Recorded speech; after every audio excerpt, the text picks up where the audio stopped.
오늘도 예배 자리에 나오신 여러분 주님의 이름으로 축복합니다. 저희 기도로 찬양 시작하겠습니다.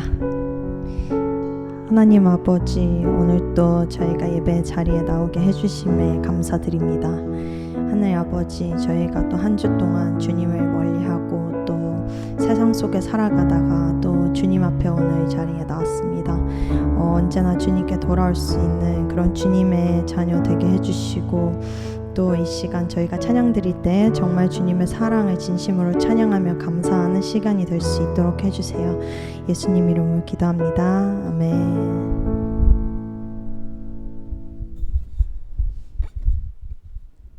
저희 자리에서 일어나서 찬양을 한번 같이 해볼게요. 모두 자리에서 일어나서 찬양하겠습니다.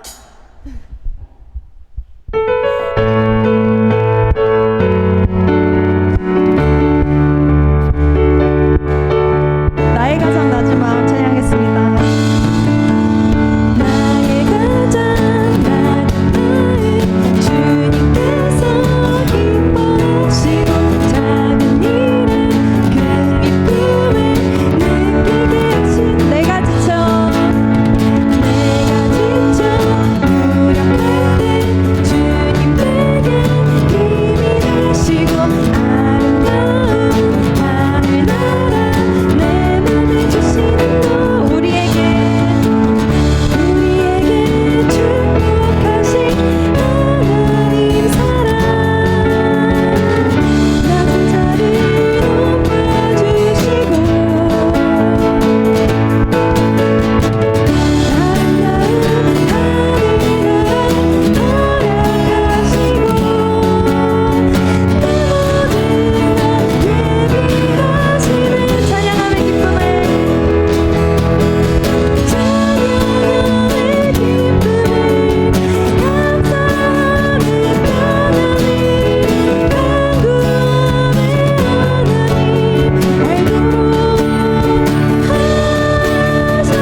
아멘.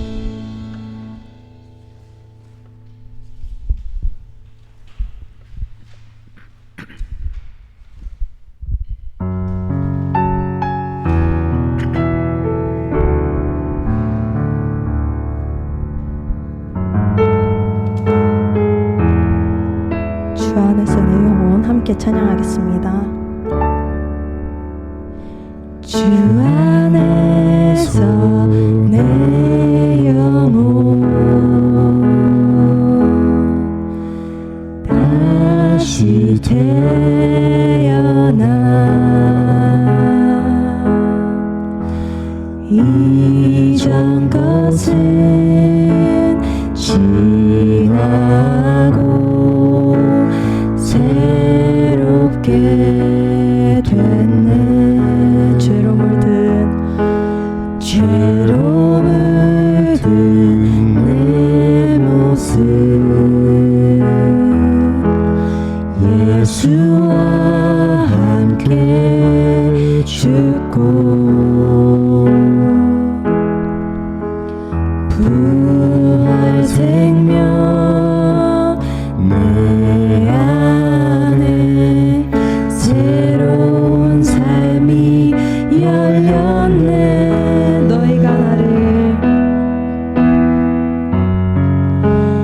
너희가 나를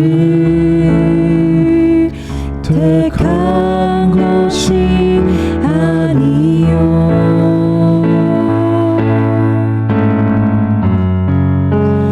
내가 너희를 택하여 세웠나니 오직 내 안에 오직 내 속에 그리스도가 사네. 오직 내 삶에 오직 내 맘에 그가 주인 되셨네.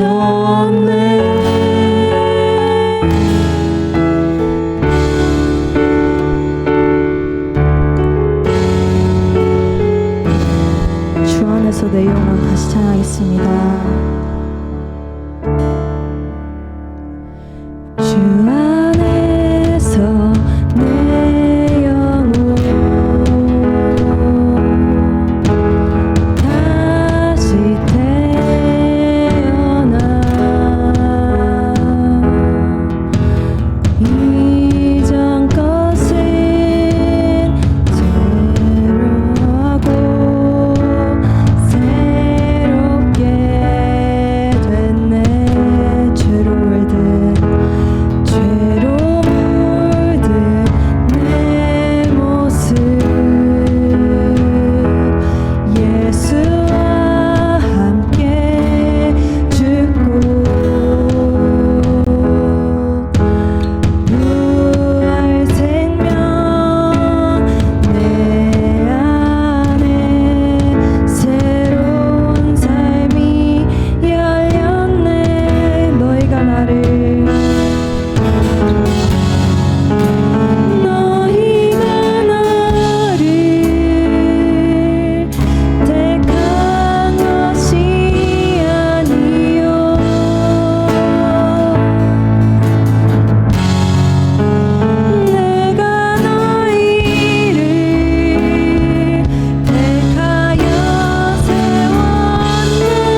오직 내 맘에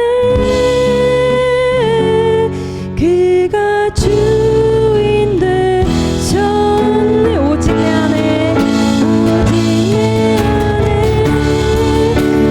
오직 내 속에 그리스도가 사네. 오직 내 삶에 오직 내 맘에 그가 주인 되셨네.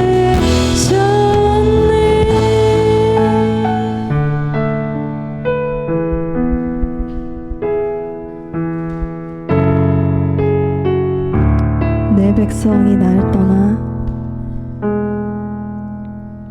내 백성이 나를 떠나 돌아섰지만 내 사랑이 내 백성을 보기 못하니 내 모든 것 내어주고 나 그들을 얻으리라. 여호와께 돌아가자. 우린 돌아서도 그는 변치 않네. 여호와께 돌아가자. 우린 넘어져도 그 사랑 영원하네.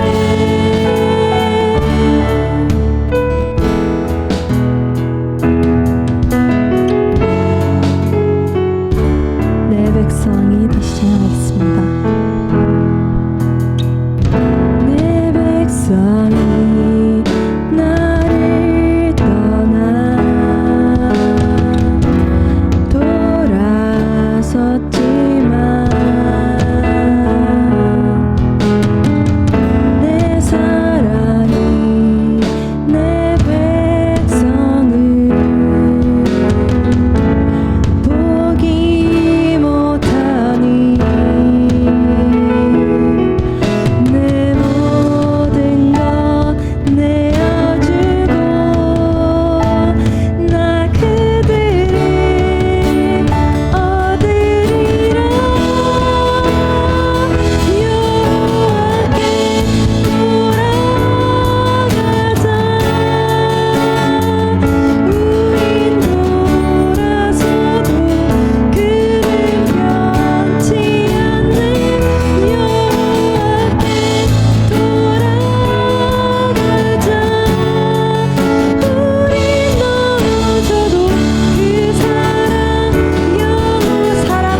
예배 시작하겠습니다.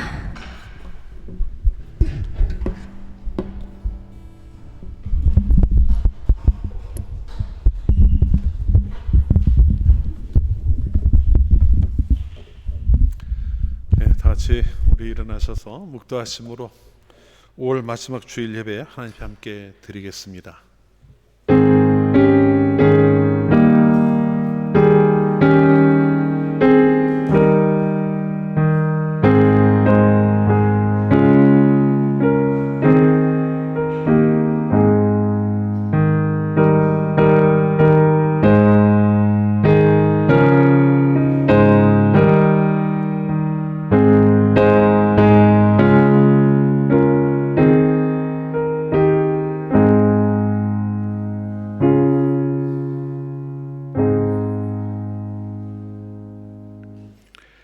세상을 창조하시고 또 지금도 운행하시는 하나님 아버지, 이 자리에 모인 하나님의 자녀들이 하나님을 예배합니다. 저희를 택하시고 부르시는 하나님을 예배하는 이 시간 저희들과 함께하여 주시고 이 자리에 좌정하시사 저희의 예배를 기쁘게 받아 주시옵소서. 예배에 임하는 모든 이들 살아계신 하나님을 대면하는 그러한 시간이 되도록 저희들 가운데 역사하여 주옵소서. 또한 저희가 드리는 감사의 고백과 기쁨의 찬양을 통하여 홀로 영광 받으시옵소서.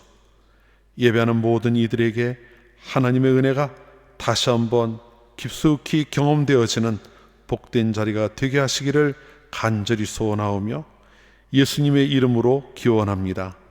아멘. 나는 예배자입니다. 우리 함께 찬양하겠습니다.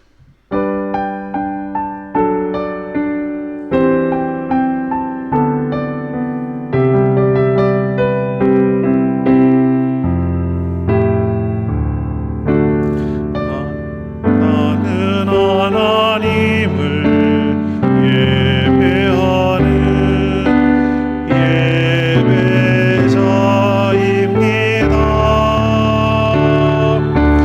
내가 서 있는 곳 어디서나 하나님을 예배합니다.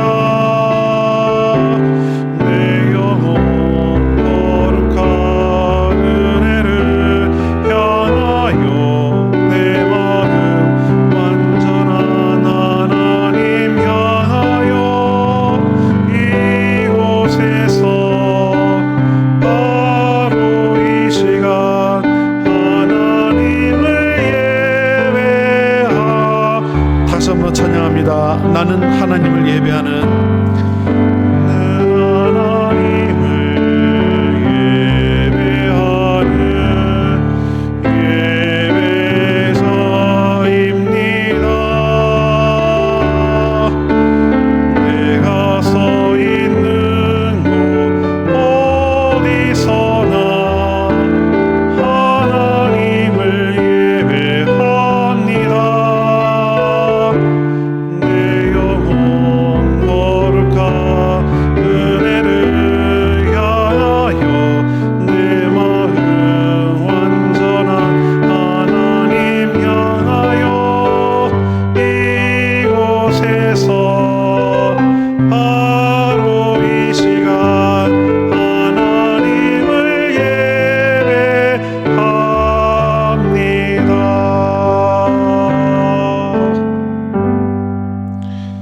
교도문 41번을 우리 함께 교도하겠습니다. 교도문 41번입니다. 여호와께서 다스리시나니 땅은 즐거워하며 허다한 섬은 기뻐할지어다.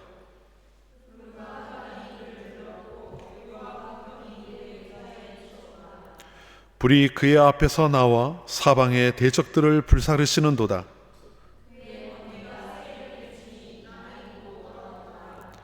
산들이 여호와의 앞 곧 온 땅의 주 앞에서 밀랍같이 녹았도다.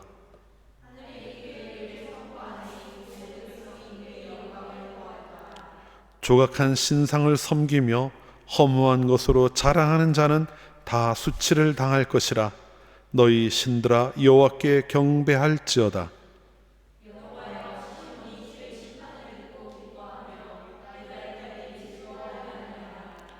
여호와여, 주는 온 땅 위에 지존하시고 모든 신들보다 위에 계시니이다.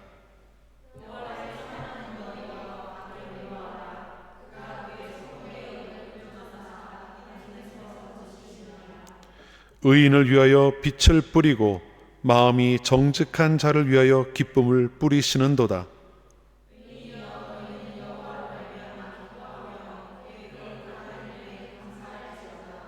아멘. 사도신경으로 우리의 신앙을 고백합니다.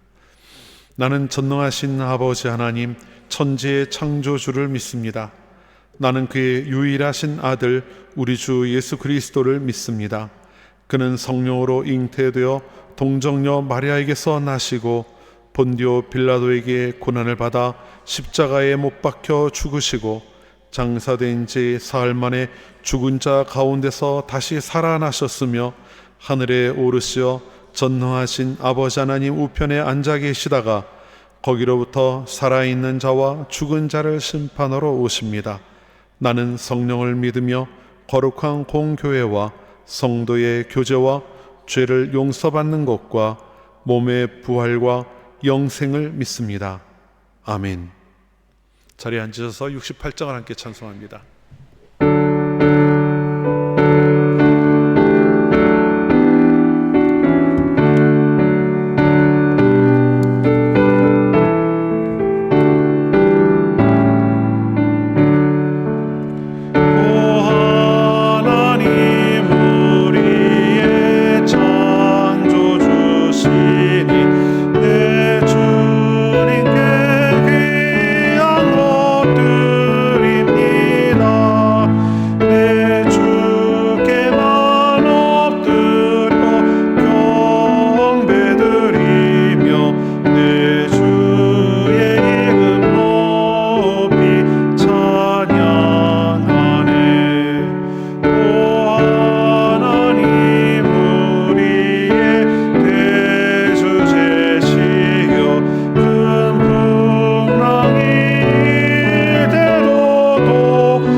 천원명 집사님 예배를 위해서 기도 인도해 주시겠습니다.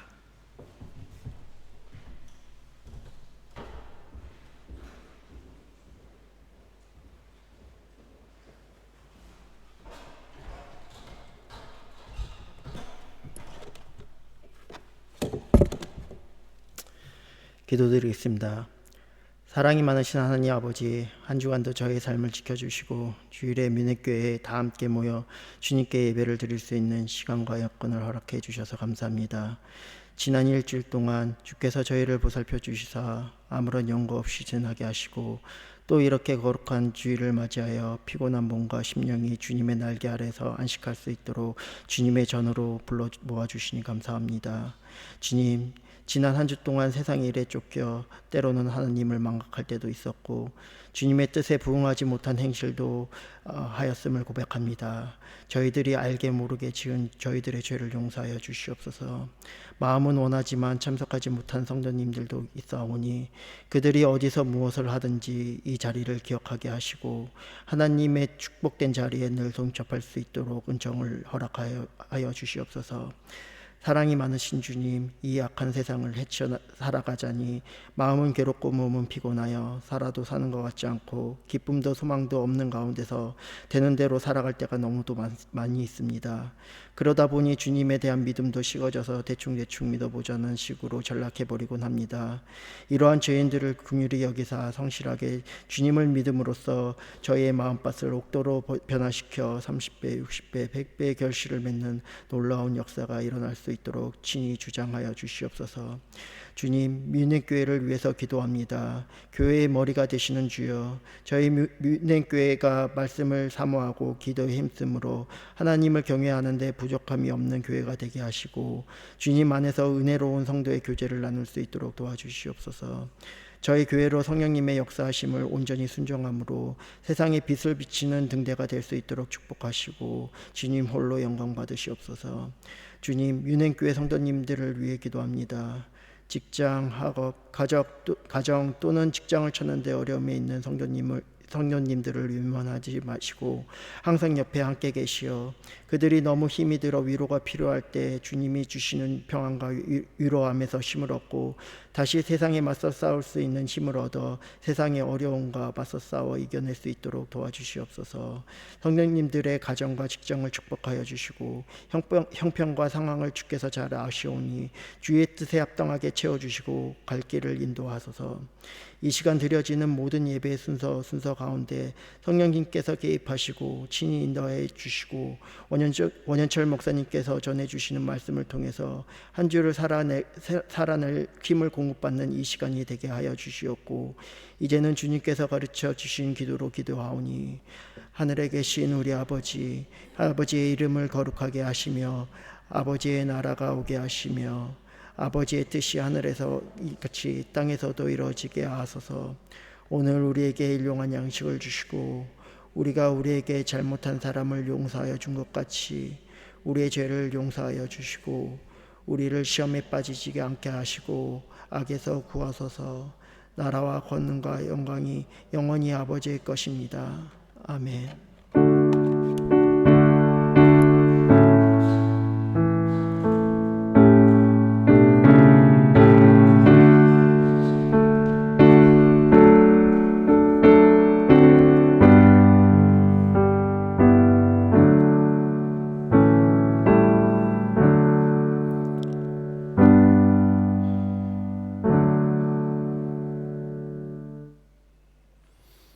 이 시간 우리에게 주신 하나님의 말씀은 창세기 24장 1절부터 9절까지의 말씀입니다. 창세기 24장 1절부터 9절까지의 말씀을 우리 함께 읽겠습니다. 한 절씩 교독합니다. 그리고 마지막 9절은 함께 읽겠습니다. 아브라함이 나이가 많아 늙었고 여호와께서 그에게 범사의 복을 주셨더라.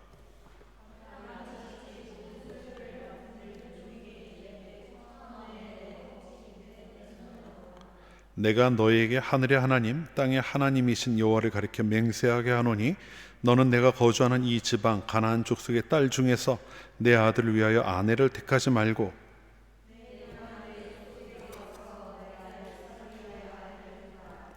종이 이르되 여자가 나를 따라 이 땅으로 오려고 하지 아니하거든 내가 주인의 아들을 주인이 나오신 땅으로 인도하여 돌아가리이까.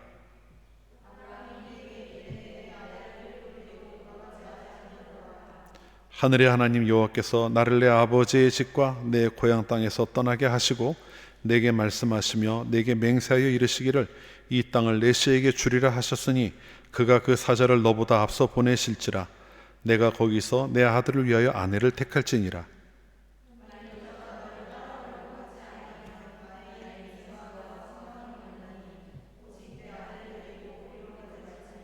같이 읽습니다. 그 종이 이에 그의 주인 아브라함의 허벅지 아래에 손을 놓고 이 일에 대하여 그에게 맹세하였더라. 아멘. 우리 좌우에 계신 분들과 먼저 인사 좀 나누고 말씀 나누겠습니다. 한 주일 동안 평안하셨는지 우리 좌우에 계신 분들 인사 좀 나누죠.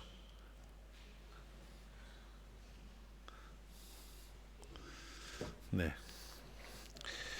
우리가 지난 주일 함께 나눴던 말씀은 하나님께서 아브라함을 시험하시는 이야기였어요. 근데 하나님께 아브라함이 온전히 순종을 했죠. 온전히 순종함으로 그 시험을 잘 이제 또 감당해 나가는 그런 모습을 보았습니다. 그 후로 우리가 읽지는 않았지만 23장 말씀에는 우리가 22장에서 이제 아브라함이 시험 당하는 이야기를 보았는데 23장에서는 사라가 이제 세상을 떠나는 그러한 이야기가 나와요. 그리고 장사 지내는 이제 이런 이야기를 쭉 이어지게 되죠. 그리고 오늘 본문 24장으로 들어와서 아브라함이 이제 아들 이삭을 장가드리는 이제 그 이야기가 나옵니다. 그래서 아브라함이 이삭 장가드리기 이삭 이제 이야기가 오늘 본문에 기록이 되어 있습니다. 근데 오늘 이 본문 이제 앞부분에 나오는 요 내용을 중심으로 해서 함께 좀 말씀을 살펴보려고 하는데요. 한 두 가지 정도 하나님의 말씀을 통해 우리가 무엇을 생각해야 하는지 또 기억해야 하는지를 나눠보고자 합니다. 두 가지라고 말씀을 드렸는데요. 첫 번째는 하나님은 우리를 위해 준비하시는 분이시다라는 겁니다. 우리가 이미 지난 주에 여호와 이레 하나님 이야기를 보기도 했습니다만은 조금 이제 그 의미를 좀 확대해서 함께 좀 살펴보려고 해요. 하나님은 우리를 위해 준비하시는 분이시다. 뭐라고요? 하나님은 우리를 위해 준비하시는 분이시다라는 겁니다. 뭘 준비하실까? 그 내용을 좀 보죠. 자, 아브라함은 원래 갈대아 우르 사람입니다. 갈대아 우르, 유프라테스와 티그리스강 그 이제 합류 지점쯤 되는 이제 초생달 지역이라고 하죠. 비옥한 초생달 지역이라는 그곳에서 살던 사람이었는데 부름을 받은 거예요. 부름을 받아서 하나님의 이제 부름을 받아 하란까지 오게 됩니다. 근데 하란에 올 때까지는 그의 가족들이 다 같이 왔어요. 아버지 데라와 그의 형제 나홀 같이. 그리고 이제 하란이라고 하는 형제가 또 하나 있었는데 그 형제는 우르에서 죽어요. 우르에서 이제 먼저 죽게 되고 그 외에 다른 가족들이 몽땅 다 하란이라고 하는 곳으로 옮겨옵니다. 상당히 먼 거리예요. 그리고 그곳에서 이제 일정 기간 머물러요. 근데 아마 그곳에 머물렀던 거는 아버지 데라가 몸이 좀 안 좋아져서 이제 아니었을까 하는 이런 추측을 합니다. 왜냐하면 하란에서 데라가 세상을 떠나요. 이제 그 아브라함의 아버지 데라가 세상을 떠나죠. 그리고 난 다음 하나님께서 하란에 있는 아브라함을 부르시는 거예요. 그래서 이제 우리가 잘 알고 있는 창세기 12장에 나오는 내용처럼 내가 너에게 지시할 땅으로 가라 이 말씀을 따라 가나안까지 들어오게 됩니다. 이때 아브라함의 형제 나홀은 하란에 남았습니다. 하란에 남아 있고 이제 그곳에서 삶을 살아가고 하란 원래 이제 갈대아 우르에서 먼저 세상을 떠났던 하란의 아들 롯은 아브라함을 따라서 가나안까지 들어와요. 그리고 우리가 그에 대한 이야기는 앞서 살펴본 바가 있습니다. 그렇게 이제 그곳에서 각자 이제 삶을 영위하고 있었는데 오늘 아브라함이 이제 이삭이 나이가 차가니까 결혼을 시켜야 되잖아요. 그래서 자기 족속이 있는 자기 족속이라고 하면 누구겠습니까? 그 나홀 자기의 형제인 나홀이 머물러 있는 하란으로 종을 보내서 이삭의 아내가 될 여자를 구하라고 하는 그 며느리감을 구하는 그러한 일을 이제 하게 되죠. 이때 아브라함이 그 자신의 며느리, 그러니까 이삭의 아내가 될 사람을 세우는 데서 조건 두 가지를 언급을 합니다. 두 가지를 언급을 하는데 조건이라고 이야기할 수도 있고 기준이라고 할 수도 있죠. 그중 하나가 자기의 족속 중에서 데려와야 된다는 거예요. 많은 숫자는 아니겠죠. 그러니까 남겨진 사람은 나홀밖에 없으니까요. 나홀과 그의 자녀들이니까 그들 중에서 신부감을 찾아야 한다는 것을 이야기를 하고 있어요. 이때 이삭의 나이가 대략 40세쯤 됐습니다. 이삭이 40세에 결혼을 하니까요. 그러면 아브라함이 몇 세였겠습니까? 아브라함 140세예요. 그리고 이제 조금 있으면 세상을 떠납니다. 이제 거의 말년에 이르러서 이제 더 늦기 전에 아들을 장가를 보내야 되겠다 생각을 하고 종을 보낸 거예요. 종을 보내는데 여러분 한번 생각해 보시죠. 아브라함이 하란을 떠난 지 몇 년이 됐습니까? 계산해 보세요. 한 65년이 지났어요. 가나안에 들어온 지 65년이 된 겁니다. 그동안 아브라함이 하란의 소식을 얼만큼 듣고 알고 있었을까요? 지금처럼 이렇게 소식이 빨리빨리 전해지는 때는 아니잖아요. 그죠? 그러니까 듣기는 해도 간간히 전해오는 그러한 소식을 단편적으로 아마 듣고 있지 않았을까 싶어요. 물론 그곳에 가본 적은 없습니다. 가나안을 떠난 것은 애굽을 내려갔을 때 말고는 한 번도 없었으니까요. 이런 상황에서 아브라함이 종을 보내어 며느리감을 찾으라 이렇게 이야기를 한 거예요. 그러니까 여러분 이게 쉬운 일이었을까요? 종에게 모든 걸 다 맡기고 네가 가서 사람을 찾아와라 이야기를 해서 중신 애비를 보내는 거죠. 중신어미가 아니라 중신 애비를 보내는 겁니다. 근데 이게 사실 쉬운 일이 아니잖아요. 가서 적당한 사람을 물색해 와라 얘기해도 쉽지 않을 텐데 내 족속 중에서라고 하는 걸 하니 어떻게 구하겠습니까? 참 한편으로 저는 보면은 아브라함이 보내는 것도 대단한 것 같아요. 아무것도 없잖아요, 정보가. 그래도 그냥 가서 네가 찾아와 이렇게 이야기를 하고 있는 것 아니겠습니까? 그런데 여러분, 아브라함이 이렇게 보내는데, 그 종을 보낼 때는요, 그의 마음속에는 철석같이 믿는 것이 한 가지 있었어요. 자기가 이거는 뭐 이제 그게 하나님에 대한 마음이겠죠. 그가 마음속으로 철석같이 믿는 것이 한 가지 있었다는 겁니다. 우리 7절 말씀을 함께 볼게요. 7절입니다. 같이 읽어볼까요? 하늘의 하나님 여호와께서 나를 내 아버지의 집과 내 고향 땅에서 떠나게 하시고 내게 말씀하시며 내게 맹세하여 이르시기를 이 땅을 내 씨에게 주리라 하셨으니 그가 그 사자를 너보다 앞서 보내실지라 내가 거기서 내 아들을 위하여 아내를 택할지니라. 이렇게 이야기를 하고 있습니다. 이런 말이죠. 하나님께서 나를 우르에서 또 불러서 하란을 거쳐 가나안까지 들어오게 하셨다. 누가 하신 겁니까? 하나님이 하신 거예요. 그리고 이 땅을 나의 자손에게 주실 것이라고 말씀하셨다. 이 약속하셨다는 것을 이야기하고 있는 것 아닙니까? 이거는 우리가 앞에서도 쭉 봐왔던 것처럼요, 아브라함에 대해서 하나님께서 이미 여러 번 반복하며 확증해 주셨던 약속이에요. 어떤 약속입니까? 내 자손이 하늘의 별과 같이 많아지고 바닷가의 모래같이 많아져서 이 땅을 유업으로 받게 될 것이다라는 그 약속을 받았던 겁니다. 여러 번 다짐을 해주셨어요. 아브라함은 그걸 믿고 있었던 겁니다. 철석같이 믿은 거죠. 자신이 하나님의 말씀을 듣고 그 말씀에 순종하며 이곳에서 그 땅을 떠나지 않고 살아왔던 것처럼 신실하신 하나님, 그 약속을 이루시는데 조금도 게으르지 않으신, 모자림이 없는 하나님은 앞으로 갈 일에 대해서도 그 말씀하신 것을 온전히 이루어 주실 거라고 하는 그 믿음이 그에게 있었던 겁니다. 그 신앙 고백 위에, 그 믿음 고백 위에서 이와 같은 일을 했던 거예요. 다시 말하면 이런 거죠. 나는 그것을 전혀 몰라요. 아브라함이 하란에 남겨져 있는 나홀에게 자손이 몇 명 태어났는지는 들어서 알고 있을지 모르지만 그것이 어떤지 그 사람들이 어떤지 이건 전혀 알 수 없는 상황을 살고 있었단 말이에요. 그런데 그가 믿고 의지한 거는 그 땅에 그럴 만한 사람이 있다는 것이 아니라 나를 부르시고 여기까지 인도하신 하나님이 그 일을 이루실 거라는 걸 믿고 있었다는 겁니다. 어떤 일을 믿는 겁니까? 그러면은 이삭을 통해서 결혼을 시키고 후손이 태어나야 된다는 이야기 아니에요. 이것이 채워지지 않으면 하나님의 약속은 성취될 수 없는 것 아니겠습니까? 우리가 지난주에 하나님한테 이삭을 바치라고 했을 때도 이삭이 사라지면 약속이 깨어진다고 얘기를 했잖아요. 성취할 방법이 없어진다고. 마찬가지 상황이 또 이어지는 거예요. 아브라함은 그 하나님을 믿었던 거죠. 우리가 지난 주일에 나눴던 말씀 한번 생각해 보면 좋겠어요. 하나님의 아브라함을 이제 불러서 번제로 이삭을 드리라는 말씀을 하셨어요. 그래 이삭을 데리고 모리아 산으로 갔습니다. 모리아 산이 보이는 즈음에 종들은 남겨두고 아들에게 번제에 쓸 장작을 지게 하고 자기는 불과 칼을 들고 그 산 위에 올라갔다 이야기를 해요.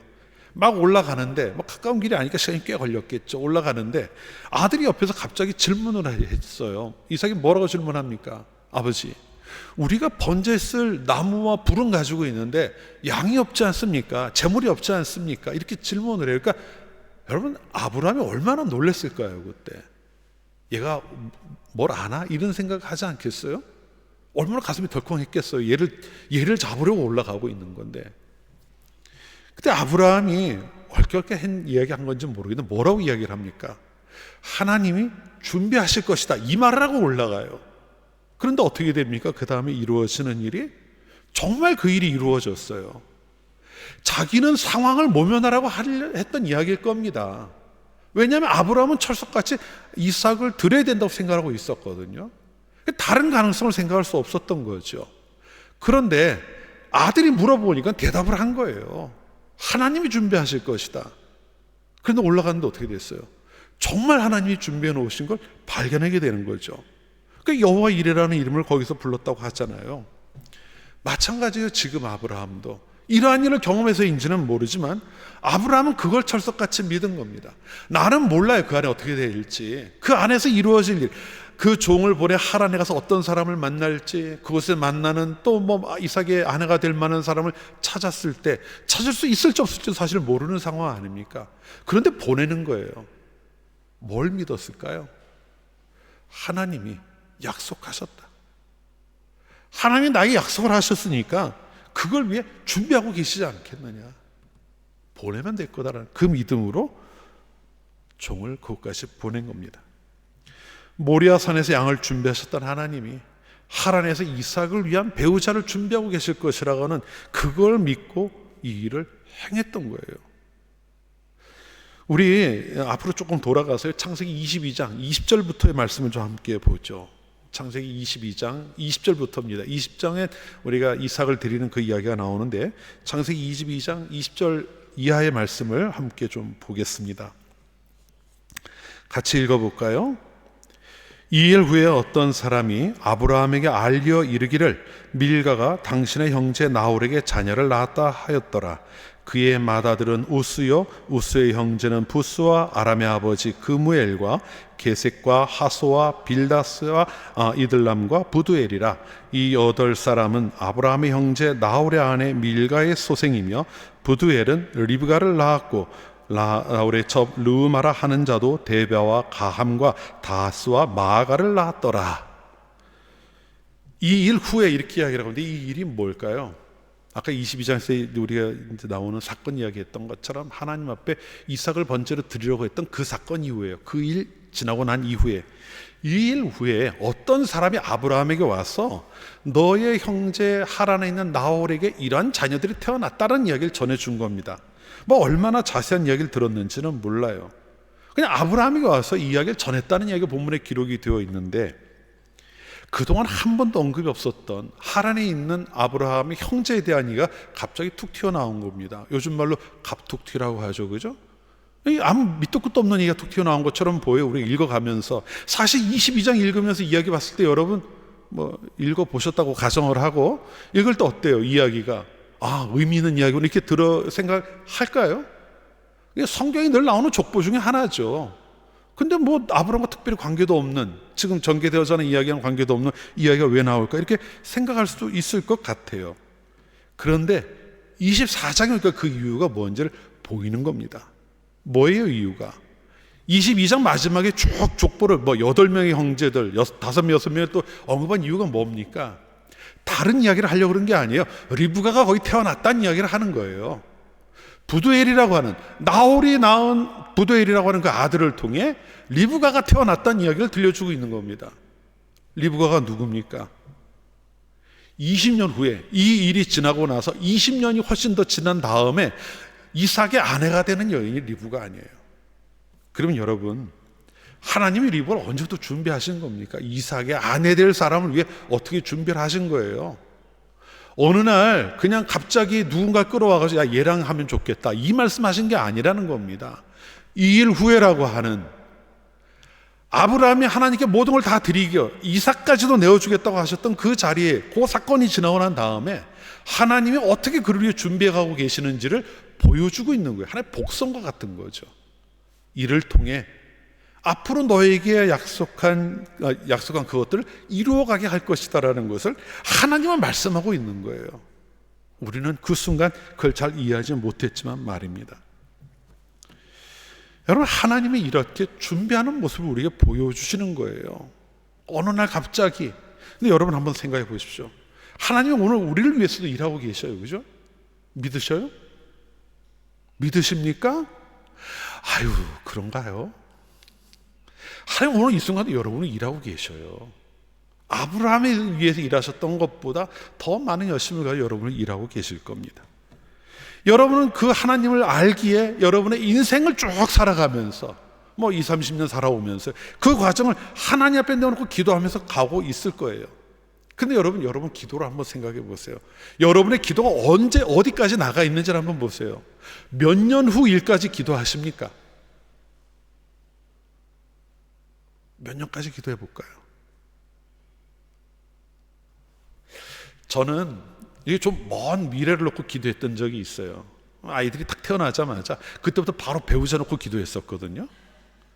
뭐 언제 결혼할지 모르겠지만 적어도 20, 30년 이상 놓고 기도한 거잖아요. 그리고 요즘은 제가 얼마나 이 땅에 살지를 모르지만 마지막 날을 위한 기도도 해요. 그 몇십 년이 될지 모르지만요. 근데 우리의 기도가 길어봐야 그렇다는 거예요. 내가 가늠할 수 있는 게 한계가 있기 때문이죠. 여러분이 보는 범위가 어디냐는 겁니다. 하나님 이번 시험 통과하게 해주세요. 몇 개월 후에요. 하나님 누구랑 좀 사이가 안 좋은데 이거 좀 짧아. 우리 앞에 당장 닥친 일들, 내가 신경을 막 쏟는 그 일들에 우리는 집중하고 있다는 거죠. 저 앞에 일은 생각도 못합니다. 어떤 일이 벌어질지 알지도 못하기에 우리는 생각도 못하고 그냥 살아가요. 모호한 캄캄한 길을 가는 것처럼 그 길을 그냥 가고 있는 거예요. 그런데 눈앞에 우리가 마치 밤에 이렇게 초롱불을 들면 발 앞에 이렇게 환하게 비춰 거기 보이잖아요. 그것처럼 곧 보이는 건 놓고 계속 기도하면서 그 길을 가고 있어요. 그런데 우리의 기도는 그것밖에 미치지 못하지만 하나님은 어떻다는 겁니까? 여러분의 인생을 준비하고 계시는 거예요. 여러분이 살아갈 그 길을 하나님은 미리 아시고 그 길을 준비해 가신다는 겁니다. 여러분이 지나가면서 우연히 만나는 것 같은 상황이 있을 거예요. 그러나 그게 우연이 아니라는 거죠. 하나님이 계획하시고 준비하신 그 길을 여러분으로 하여금 가게 하고 계시다는 겁니다. 다만 한 가지 우리가 기억해야 될 것이 있어요. 준비하신 하나님이에요. 분명히 여러분의 인생을 준비하시고 그 길을 열어가시는 분이 하나님이십니다. 그런데 우리가 한 가지 기억해야 될 것이 있어요. 하나님이 예비하신 그 길을 걸어가며 그 하나님이 베풀어 놓으신 준비하신 그것을 경험하는 것은 모두가 다 경험하는 것은 아니라는 겁니다. 어떤 사람이 그 길을 가면서 경험할까요? 하나님이 예비하심을요. 아브라함이 그걸 잘 보여줬어요. 아브라함이 여호와의 일에 하나님을 어떻게 발견했죠? 우리 지난주 나누었던 이야기입니다. 그가 집에서 넉넉히 있을 때 하나님께서 준비하심을 한 것이 아니에요. 어디서 경험했죠? 모리산 꼭대기에 올라가서예요. 그곳에서 아들을 번제로 드리겠다고 행동에 옮기고 하나님 급히 그를 세우시면서 그에게 보여주셨던 것이 여호와 일의 하나님이었다는 겁니다. 하나님이 우리에게 말씀하시는 보여주시는 그 길을 순종하며 살아가는 자들에게 하나님께서 베풀어 주시는 하나님께서 계획하신 그 길을 경험해 갈 수 있는 그러한 우리에게 은혜를 베푸신다는 거예요. 만약 아브라함이 끝까지 순종하지 않았다면 어땠을까요, 여러분? 하나님 모리아산 가서 아들을 바치라 했을 때 하나님 난 그건 못하겠는데 했다면 어땠을까요?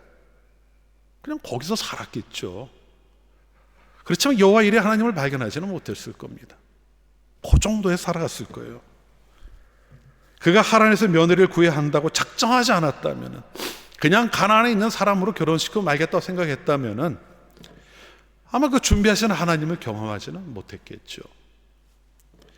여러분, 제가 아까 다만 한 가지로 기억해야 된다 말씀한 게 있는데요, 우리가 하나님 앞에 순종하지 않으면 살아갈 수 없을까요? 여러분 한번 생각해 보세요. 하나님 우리가 보여주시는 길이 있어요. 나는 너에게 이렇게 살아가길 원한다.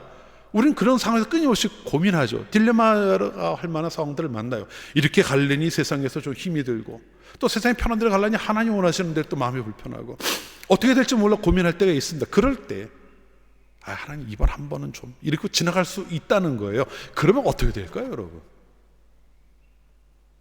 아까 순종하며 끝까지 갔을 때는 하나님께서 예비하신 그 은혜를 경험했다고 이야기를 했어요. 근데 그렇지 않으면 어떻게 될까 하는 거예요. 많은 사람들이요, 그렇게 되면 그럼 벌을 받지 않나 이런 생각을 해요. 그럼 이게 상을 받지 않으면 벌을 받는다 이렇게 생각을 하는 것 같아요. 그런데 사실 그렇지가 않습니다.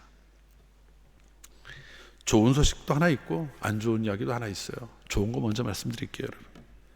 하나님의 말씀을 내가 아는데도 따르지 않는다고 해서 우리가 망하는 건 아니에요.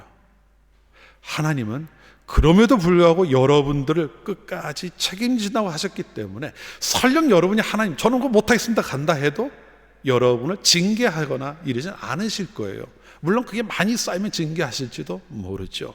하지만 여러분이 가고자 하는 고집부리는 그 길을 가게 하실 겁니다.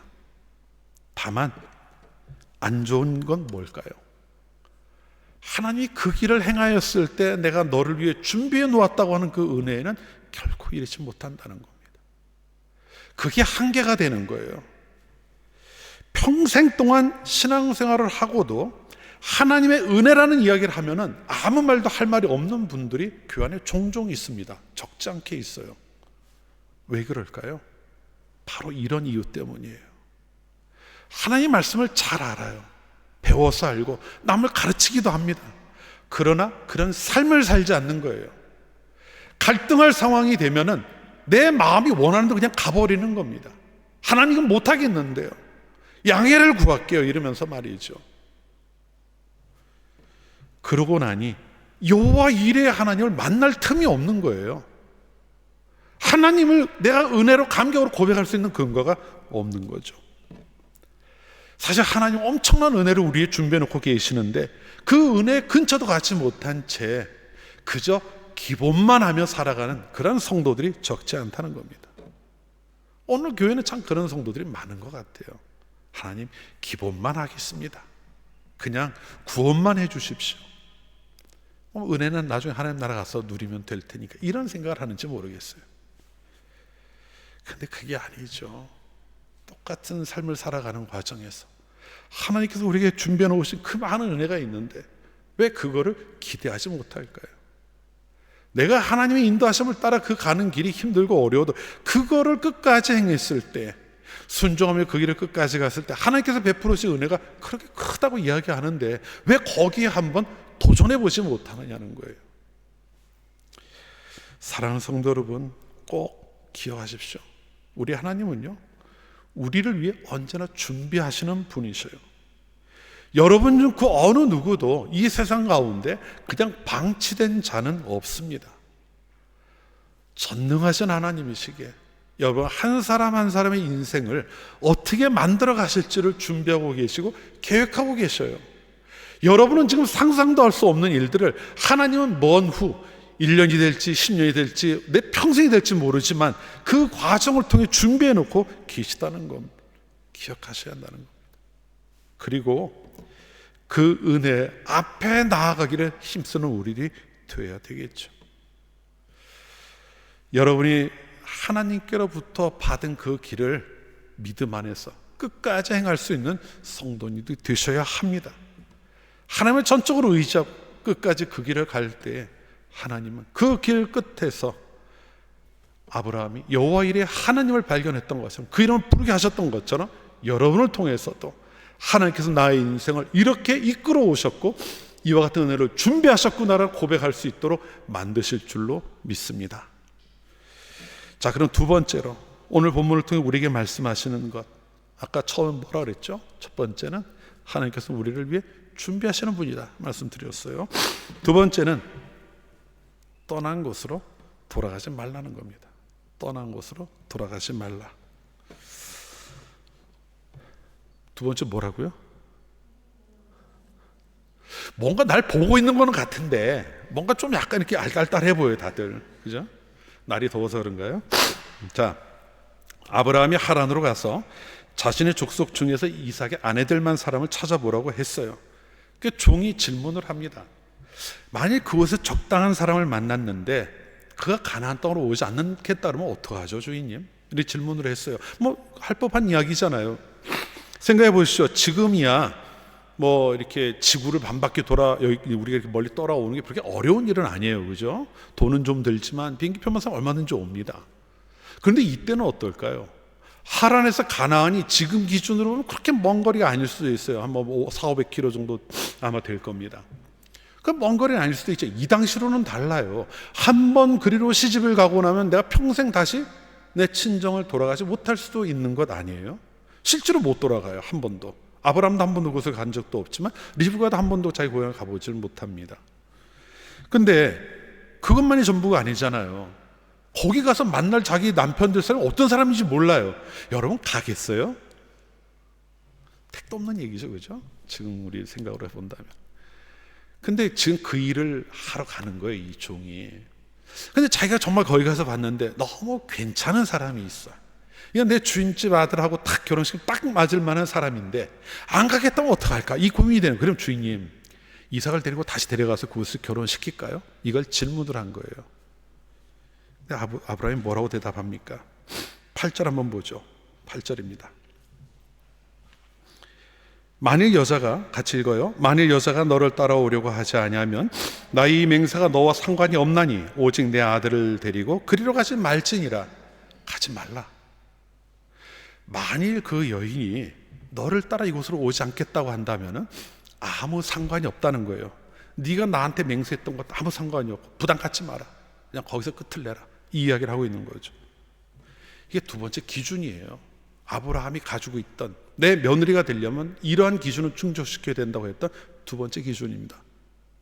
첫 번째는 내 족속이라고 했던 것, 두 번째는 이곳까지 와야 된다는 것이 그의 조건이자 기준이 된 겁니다. 만일 적당한 사람을 만난 것 같은데 오지 않겠다고 하면 그냥 내버려 두라는 거예요. 아무 관계없는 사람이다. 근데 여러분, 현실적으로 한번 생각해 봅시다. 아까 얘기했던 그런 문제들이 있잖아요, 그죠? 남편들은 어떤 사람인지도 모르고 이 먼 곳까지 와가지고 내가 정말 모든 걸 맡기고 살아갈 만한 자리인가, 그런 사람인가 고민이 될 만한 상황이잖아요. 사실 여자 입장에서 본다면은. 그러면 현실적으로 본다면 어떤 게 좋아요? 가서 보여주고 데리고 오면 되잖아요. 결혼하고 좀 이따 실제로 야곱은 그렇게 결혼했잖아요. 근데 아브라함은 그렇게 얘기를 하잖아요. 그 여지마저도 다 잘라버리고 맙니다. 왜일까요? 왜 아브라함이 이렇게 단호하게 이야기를 했을까요? 여기는 이유가 있습니다. 그가 머물고 있는 땅이 그냥 내가 살아도 우연히 만난 곳이 아니기 때문에 그래요. 가나안이 아브라함이 어떤 곳입니까? 약속의 땅이에요. 하나님의 약속을 따라 자기 한평생, 한평생의 절반이죠. 앞에 75세까지는 다른 곳에 있었으니까 65년을 그곳에 살면서 하나님 앞에 자신의 그 언약을 바라보며 살아왔던 그 모습을 자기는 가지고 있단 말이에요. 그곳을 떠날 수가 없다는 걸 너무나도 잘 알고 있었던 겁니다. 하나님께서 원치 않으신다는 걸 알고 있었던 거예요. 약속의 땅에 살아가는 것이 다른 그 어떤 것보다도 소중하다는 것을 알고 있었던 거죠. 저는 이 아브라함 모습을 보면은요, 참 배짱 대단하다는 생각이 들어요. 그죠? 안 가면 어떡하라는 거예요. 가나안 땅 여인들랑 결혼 안 시킨다고 분명히 했어요. 이건 안 맞으니까, 우상을 섬기는 사람들이라. 그럼 이삭 결혼 안 시킬까? 그 배짱일까? 근데 그게 아니에요. 아브라함은 아까도 말씀드렸던 것처럼 하나님을 믿고 있는 겁니다. 하나님이 알아서 하시겠지. 좀 이만한 배짱 우리도 좀 가져야 되지 않을까요? 하나님이 가라고 하셨는데 책임지시겠지. 나는 그냥 하나님 바라보면 내 할 일 최선을 다하면 되는 거 아니겠니? 왜 우린 이런 마음은 못 가질까요? 아브라함 모습 속에서 이것도 우리가 좀 한 가지 기억해야 될 부분이 아닌가 싶어요. 그런데 어쨌든 그건 그렇고요. 이 말씀, 약속의 땅에 인도함을 받은 아브라함에게 나는 이곳을 떠날 수 없다고 하는 이 이야기는 참 우리에게 큰 울림을 주는 말씀인 것 같아요. 오늘 이 땅을 살아가는 그리스도에 있는 우리들에게요. 왜냐하면 우리들도 부름받은 자들이기 때문에 그렇습니다. 여러분들 다 부름받은 자들이잖아요. 그렇죠? 누가 여러분 등 떠밀어서 교회 가라고 해서 오셨습니까? 하나님 나를 불러서 여기까지 오게 된 거잖아요. 어떤 과정이 있었는지는 모르지만 하나님이 나를 불러주셔서 우리는 이곳까지 온 거예요. 나는 택함 받은 자입니다. 이걸 누구도 부정할 수 없어요. 세상에 어떤 것도 이걸 끊을 수 없다고 바울은 단언적으로 이야기하고 있잖아요. 우리는 그렇게 살아가고 있는 겁니다. 예수 그리스도를 통해서 죄로부터 구원받았고 죄로 인해서 멸망으로 달려가야 되는 존재들이었음에도 불구하고 구원받은 자가 되어 이제는 다른 생명의 길을 가고 있는 것 아니에요. 가나안은 아니지만 지리적으로 팔레스타인이라고 하는 그 지역은 아니지만 우리는 영적으로 이제 구원을 받아서 하나님 앞에 택한 자로 살아가고 있다는 겁니다. 그러니까 우리도 부름받은 자라는 걸 기억해야 한다는 거예요. 여러분 이거 갈라디아서 2장 20절에서 뭐라고 이야기하죠? 갈라디아서 2장 20절 찬양 아시죠? 내가 그리스도와 함께, 같이 읽어볼까요? 내가 그리스도와 함께 십자가에 못 박혔나니 그런즉 이제는 내가 사는 것이 아니요 오직 내 안에 그리스도께서 사시는 것이라. 이제 내가 육체 가운데 사는 것은 나를 사랑하사 나를 위하여 자기 자신을 버리신 하나님의 아들을 믿는 믿음 안에서 사는 것이라. 아멘. 뭐라고 이야기해요? 내가 그리스도와 함께 십자가에 못 박혔나니 이제는 내가 사는 게 아닌 거예요. 내가 하나님 앞에 부름받은 자로 살아가고 있음을 이야기하고 있는 겁니다. 나를 위하여 십자가에서 자기 자신을 내어주신 그리스도를 믿는 믿음 안에서 사는 것이라고 선언하고 있지 않습니까? 우리 삶의 자리가 변했다는 겁니다. 이전에는요, 육체의 소욕을 따라 살았어요. 내 마음이 원하는 것, 내 눈이 보기 좋은 것, 세상 사람들이 가치를 두고 있는 것, 그것들이 우리 눈에도 귀하게 보이고 그것이 전부인 것처럼 보이는 그런 삶을 살아왔어요. 그런데 이제는 그것으로부터 떠났다는 거예요. 육체의 소욕을 따라 살아가는 것이 아니라 그것이 눈에 보이게 좋은 그것을 인생의 궁극적인 목적으로 삼고 살아가는 것이 아니라 그리스도를 통해 우리에게 허락하신 그 삶의 자리가 무엇인지를 알게 이제는 그것에 더 큰 가치를 두고 살아가는 그 자리로 우리가 인도함을 받았다는 겁니다. 더 이상 죄의 길이 아닌 의의 길을 걷고 있는 거죠. 세상을 의지하던 삶이 더 이상은 세상을 의지하는 게 아니에요. 하나님을 의지하게 되었고 하나님이 주신 약속을 소망하며 살아가는 존재로 이제는 우리가 바뀌었다는 걸 이야기하고 있는 것 아니겠습니까?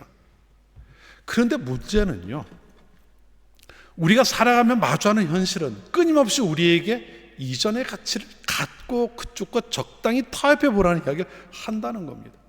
야, 그거 좋지 않냐? 그거 필요한 거 아니냐?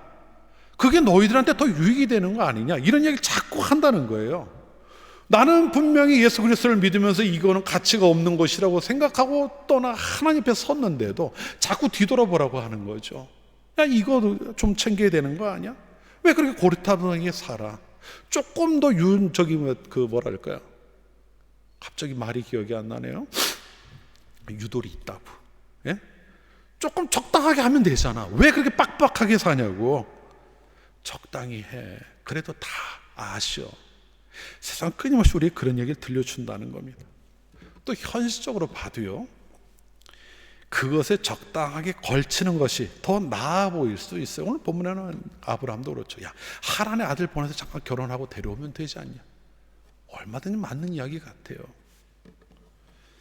그런데 여러분, 그럴 때 우리가 어떤 대답을 해야 될까요? 여러분도 잘 알고 계실 거예요. 그 대답이 무엇이어야 하는지는요. 우리를 불러 하나님의 자녀로 삼으신 하나님은 우리가 잠깐이라고 해도 세상을 향해 돌아서기를 원치 않으십니다. 한번 하나님이 우리를 그 길에서 불러내신 이상 이제는 다시는 타협하고 그리 돌아가지 말라는 말씀을 우리를 향해 애타게 하고 계시는 거예요. 갈라디아서 5장 1절 말씀 한번 볼까요? 갈라디아서 5장 1절입니다. 갈라디아서 5장 1절 말씀 우리 같이 한번 읽어보죠. 그리스도께서 우리를 자유롭게 하려고 자유를 주셨으니 그러므로 굳건하게 서서 다시 종의 멍에를 매지 말라. 아멘. 그리스도께서 자유롭게 하셨어요. 죄로부터 우리를 구원하셔서 자유롭게 하셨습니다. 이 말은요, 죄의 종이 되어서 죄의 그 짐을 메고 그 죄로 인해 받을 징계를 향해 꾸역꾸역 걸어가고 있는 그 상황에 대한 이야기예요. 헤어나올 수가 없는 길을 가고 있었던 겁니다. 죄의 무게가 나를 짓누르고 있는 거죠. 근데 거기서 또 우리를 자유롭게 하신 거예요. 이제 그걸 다 털어버릴 수 있게 한 겁니다. 어떻게 해요? 그래서 십자가 앞에 그걸 내려놓았잖아요. 그러니 다시 그리 돌아가서 그걸 매지 말라는 거예요. 왜 너희가 다시 그렇게 자유롭게 해주었는데 왜 다시 가서 그걸 붙들고 거기서 씨름하느냐, 그 얘기를 하시는 거죠. 죄로 인해 죄를 범한 인간이 벗어나지 못할 상태를 벗어나게 하셨으니 이제는 그걸 누리며 살아야 되는 거 아니냐는 말씀을 들려주고 있는 것 아니겠습니까? 더구나 우리에게는 예비하신 하나님의 나라에 대한 소망까지 허락해 주셨잖아요. 우리가 가는 길이 어딘지가 이제 분명하지 않습니까? 타협하지 말라는 이야기를 하고 있는 거예요. 성도로 살아가려고 하면 할수록요, 내가 더 하나님의 백성답게 살아가려고 하면 할수록 이러한 유혹은 점점 더 심해질 겁니다. 우리의 도전은 점점 더 거세질 거예요. 더 집요할 거고 더 교묘하게 다가올 겁니다. 성도들을 끊임없이 괴롭히겠죠. 하지만 우리가 기억해야 될 것은요, 돌아서지 말라는 거예요. 자꾸 거기에 미련 두고 거기 가서 뭐 한번 좀 얻어볼까, 그곳에 기웃거리지 말라는 겁니다. 그럼 뭘 향해 나가야 되는 거예요? 앞에서 우리가 봤잖아요. 하나님의 은혜가 있다고 했잖아요. 그죠? 그 은혜를 누리며 이젠 다른 차원의 삶을 살아보라는 겁니다. 예전에 죄 아래 있던 상태에서 그냥 거기서 헤어나지 못한 채 세상 사람들과 똑같은 모습을 아웅다웅하는 게 아니라 하나님이 불러주신 자로서 이제 좀 더 차원이 다른 자리에서 하나님의 은혜를 사모하고 맛보며 거기에 감격하는 이러한 삶을 살아보라고 말씀하고 있는 겁니다. 사랑하는 성도 여러분, 오래전에 있었던 이야기예요. 그런데 오래전에 있었던 오늘 본문에 나온 이 이야기 속에 아브라함이 섰던 그 자리에 지금 여러분이 서 있음을 기억하십시오. 아브라함이 그랬던 것처럼 하나님께서 불러주신 자리에서 결코 뒤돌아서지 않는 우리들이 되어야 합니다. 여러분이 주신 그 길을 이제는 앞을 보고 나아가는 성도가 되어야 한다는 말이에요. 그렇게 살아가야 되지 않겠습니까? 믿음의 조상 아브라함이 그렇게 살아갈 때에 하나님의 놀라운 은혜를 경험하고 살아갔던 것처럼 여러분들에게도 하나님께서 예비하신 놀라운 은혜가 여러분이 생각하고 기대하는 것보다 훨씬 더 큰 그 모습으로 우리를 위해 예비되어 있음을 기억하고 그 길을 가는데 힘쏟는 성도가 된다는 사실을 기억하시기를 바라요. 하루하루 살아가는 삶이 그 자리를 향해 나가는 것임을 기억하십시오. 그리고 그 자리에서, 여러분이 서신 그 자리에서 뒤돌아서지 아니하고 하나님을 향해 한결같은 모습을 행할 수 있는 모두가 되시기를 주님의 이름으로 축원합니다. 기도합시다. 선한 목자 되시는 하나님, 언제나 저희를 위해 일하시는 여호와 일의 하나님만을 의지함으로 하나님께서 저희를 위해 예비하신 최선의 길을 걷기를 소원합니다. 또한 그 길을 걸어감이 있어 어떠한 유혹에도 굴복하지 아니하고 돌아서지 않는 믿음의 사람이 되기를 소원합니다. 저희들의 힘과 능력만으로는 감당할 수 없는 길이겠지만 저희를 구원하신 하나님의 능력이 함께 하신다면 능히 그 길을 걸을 수 있을 줄로 믿습니다. 저희의 믿음이 굳세어지게 하시고 그 모든 일들을 통해 하나님이 예비하신 풍성한 은혜를 경험케 하여 주옵소서. 그 하나님을 고백하고 그 은혜를 감격적으로 고백할 수 있는 모두가 될 수 있도록 인도하여 주시옵소서. 예수님의 이름으로 기도합니다. 아멘. 이어서 우리 성찬식 함께 갖겠습니다. 주의 거룩한 피로 값주고 사심을 입은 성도 여러분, 우리는 주님께서 잡히시던 날 밤 제자들과 함께 식사하시며 떡과 잔을 가지사 축사하시고 제자에게 주시며 이것을 향해 나를 기념하라 하신 그 말씀에 따라 오늘 성찬을 가지려고 합니다. 성찬에 참여하시는 모든 분들이 십자가에서 그리스도께서 우리를 행하신 일들을 기억하고 또 십자가를 통해 우리에게 허락하신 그 은혜와 소망을 마음에 새롭게 하면서 오늘 성찬 가운데 임하여 주시기를 바랍니다. 찬송 후에요, 우리가 찬송하고 난 후에 한 분씩 앞으로 나와서 수찬하겠습니다. 우리 찬송 227장 1절과 2절을 찬송합니다. 찬송 227장 1절과 2절을 함께 찬송하겠습니다.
주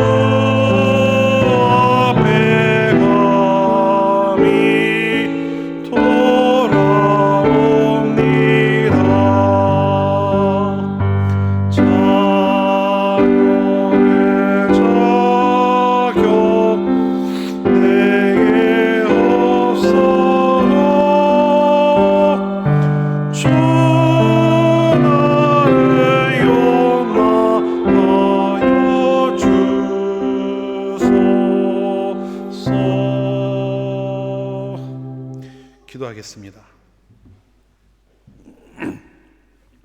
하나님 아버지, 이 시간 십자가에서 찢기신 주님의 몸과 흘리신 주님의 피를 생각하며 주님께서 정하신 성찬에 참여하고자 합니다. 오직 저희가 성찬을 나누는 이 자리에 성령께서 함께하여 주셔서 저희들의 모든 연약한 부분을 가리워 주시고 온전케 하시어 이 떡을 먹고 잔을 마시는 것이 결코 헛된 것이 되지 않게 하여 주옵소서. 성찬에 참여하는 모든 이들의 마음을 하나님께서 붙들어 주시고 십자가의 그 사랑을 다시 한번 새롭게 하는 시간이 될 수 있도록 인도하여 주옵소서. 예수님의 이름으로 기도합니다. 아멘. 주 예수께서 잡히시던 날 밤 떡에 가서 축사하시며 떼어주시고 제자들에게 말씀하셨습니다. 이것은 나의 몸이라 너희를 위하여 준 것이니 이것을 나를 기념하라 말씀하셨습니다. 이 말씀에 따라 우리가 떡을 나눕니다. 함께 기도하겠습니다. 사랑하는 주님, 세우신 뜻에 따라 주님의 성찬상을 베풀고 떡을 나누고자 합니다.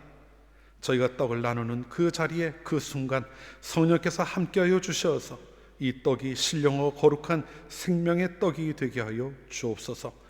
이것을 받는 모든 이들이 하나님께서 허락하신 생명의 새 생명의 소망을 마음에 분명하게 품고 고백할 수 있도록 인도하여 주옵소서. 예수님의 이름으로 기도합니다. 아멘.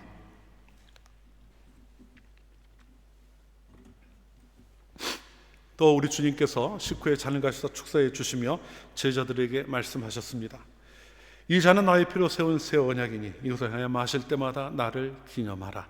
그 말씀에 따라 우리가 이 시간 또 잔도 나눕니다. 기도하겠습니다. 거룩하신 아버지 하나님, 저희가 주의 잔을 받으려고 합니다. 그리스도께서 십자가에 흘리신 그 피로 저희들의 모든 죄가 깨끗하게 되었음을 믿습니다. 이 시간 그 믿음 가운데 잔을 받는 모든 이들에게 하나님께서 예수 그리스도를 통해 이루신 그 죄사함의 은혜가 가득 또 온전히 경험되어질 수 있게 하시고 이제 이 세상을 향해 나아가는 모든 이들이 하나님의 은혜 안에서 온전하게 된 자로서 살아갈 수 있도록 인도하여 주옵소서. 예수님의 이름으로 기도합니다. 아멘.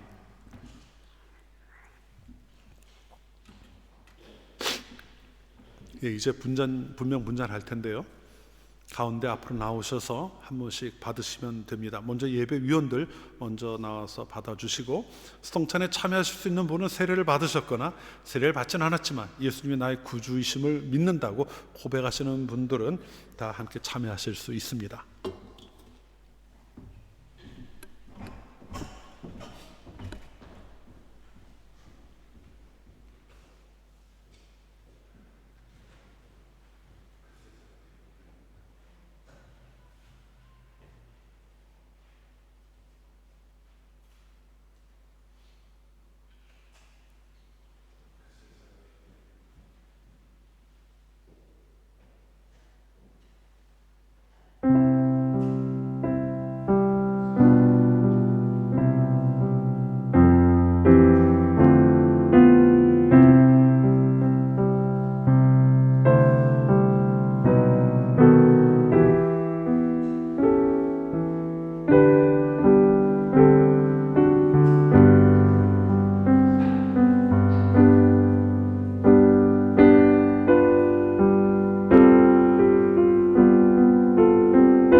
아까 불렀던 찬송가 4절 5절 우리 이어서 함께 부르겠습니다.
우리는 그리스도의 피로 주 안에서 형제 자매된 자들입니다. 우리 좌우에 계신 분들을 보시면서요, 이제 주 안에 형제 자매된 분이 바로 옆에 계신 분들임을 생각하면서 우리 사랑과 평화의 인사를 함께 나누기를 원합니다. 하나님의 사랑과 평안이 함께 하시기를 바랍니다 라고 가능한 모든 분들하고 인사를 좀 나눠주시면 좋겠습니다.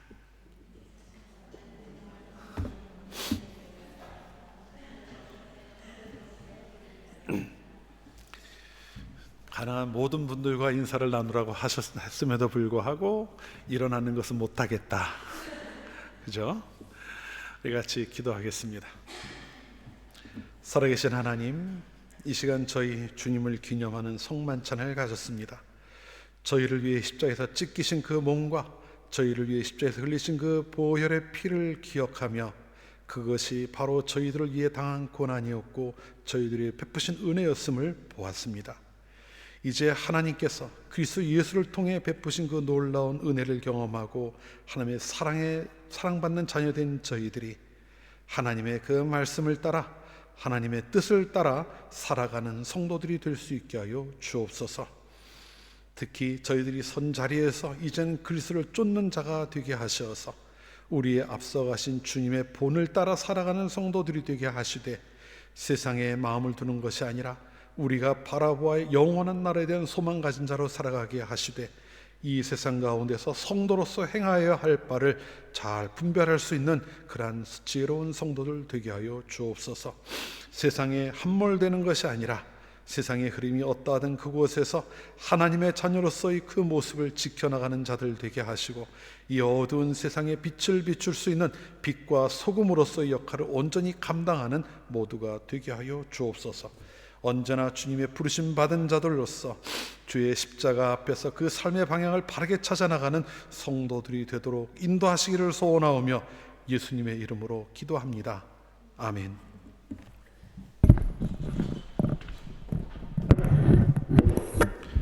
찬송가 342장 우리 찬송하면서요 하나님 앞에 함께 예물 드리겠습니다.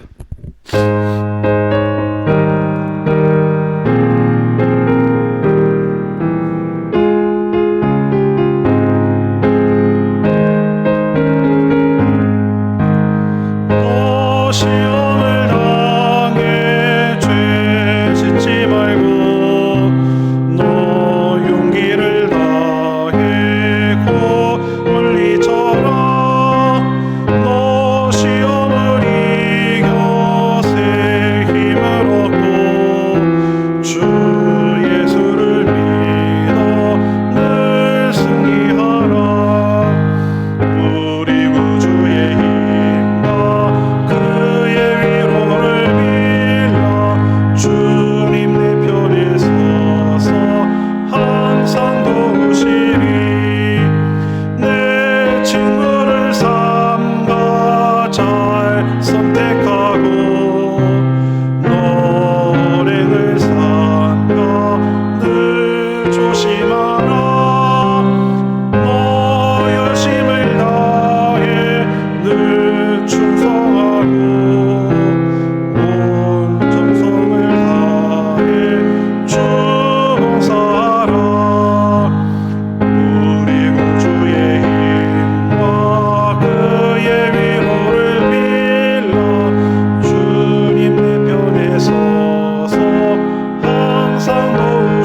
사랑의 하나님, 지난 한 주일 동안 하나님의 은혜 안에 살아가게 하셨음을 감사합니다.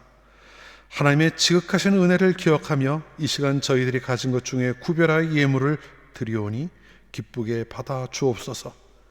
드리기를 기뻐하는 이들에게 더 많은, 더 풍성한 은혜를 허락하여 주시고 하나님의 거룩하신 뜻이 저희 성도들의 각자의 삶에서 이루어져 가는 것을 경험하고 고백할 수 있는 그러한 삶을 살게 하옵소서. 앞으로 한 주일 동안의 삶 가운데 함께 하시사 하나님의 변함없는 은혜로 붙잡아 주시고 다음 주일 더 많은 감사와 찬양의 제목 가지고 아버지 앞에 나올 수 있도록 인도하시기를 간절히 소원하오며 모든 말씀 예수님의 이름으로 기도합니다. 아멘.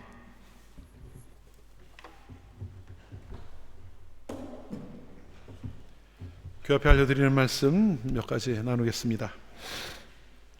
두 번째 광고부터 보겠습니다. 제가 오는 화요일, 수요일 이틀간 양일간 휴가를 좀 가지려고 합니다. 이틀간 휴가를 좀 갖게 되고요. 이로 인해 새벽 기도회는 내일 아침에는 있습니다. 월요일 아침에는 있고 화요일부터 금요일까지는 아마 없게 될 것 같아요. 그리고 다음 주부터 또 다시 이어지게 됩니다. 또 같은 이유로 이번 주 재직 기도회는 없습니다. 기억해 주시길 바라고요. 오늘 청년부는 이곳에서 모임을 또 갖도록 하겠습니다. 우리 암송 구절 한번 보죠. 마태복음, 이제 신약 성경 오면은 좀 암송할 구절들이 좀 많아지죠, 그죠? 우리 지난주에 7장 12절 말씀 암송했는데 오늘은 9장 13절 말씀입니다. 이 말씀 한번 같이 읽어보고 우리 또 잠깐 의미 좀 나누죠. 자, 함께 읽겠습니다. 너희는 가서 내가 긍휼을 원하고 제사를 원하지 아니하노라 하신 뜻이 무엇인지 배우라.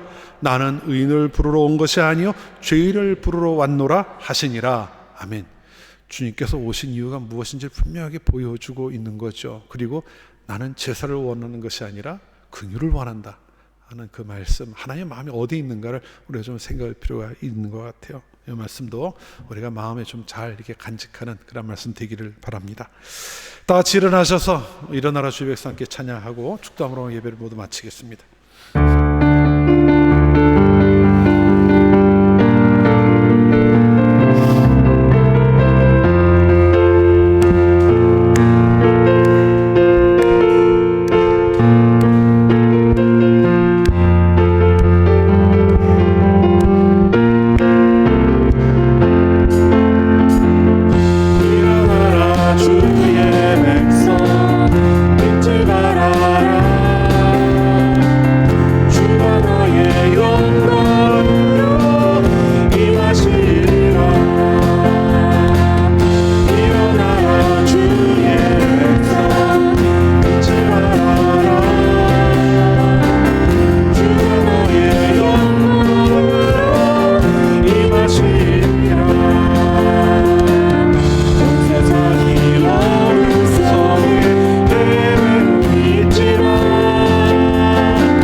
주 예수 그리스도의 은혜와 하나님 아버지의 지극하신 사랑과 성령의 교제하심이 우리의 삶을 준비하시는 여호와 이레의 하나님을 믿고 의지하는 삶을 살아감으로 하나님의 풍성한 예배하신 은혜를 경험하기를 소망하는, 그리고 우리를 불러 세워주신 약속의 자녀된 자리를 지키며 결코 돌아서지 않기를 다짐하는 이 자리에 함께한 모든 하나님의 백성들과 하나님께서 세우신 우리 그리스도의 몸된 교회 위에 항상 함께 하시기를 간절히 축원하옵나이다.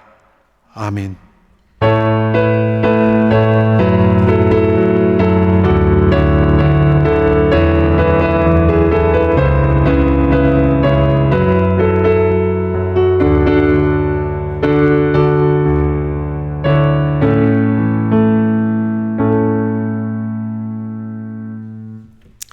예배를 모두 마쳤습니다. 또 한 주일 동안 주님과 평안한 삶 살아가시기를 또 기원합니다. 다음 주에 건강한 모습으로 다시 뵙겠습니다. 샬롬.